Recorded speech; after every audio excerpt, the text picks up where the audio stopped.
Hello guys, good afternoon. So katatapos ko lang ng mag-work sa ngayong araw. Pauwi na ako sa office. So time check guys is it's already 5:52. So pauwi na ako.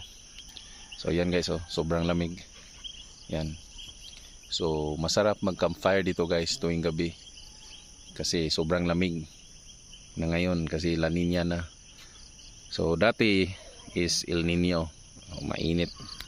Ngayon La Nina na, so malamig ng panahon. Yung iba dyan is maglahar or magbaha na yung lugar. So dito ay nasa bundok tayo. So kadalasan ito is landslide. So tulad yan yung mga dyan, yung kalsada na yan. So dumapa siya.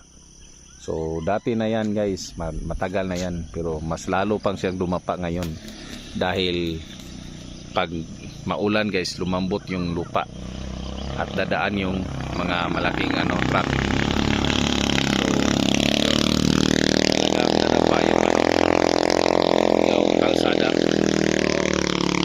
So yan. So mahirap daanan guys. So wag ka talaga padalos-dalos na pagtakbo dito. Talaga mag-tumbling ka talaga yan. Tingnan niyo yan guys. See? So maraming landslides dito guys. Maraming area dito na nagkaroon ng landslide.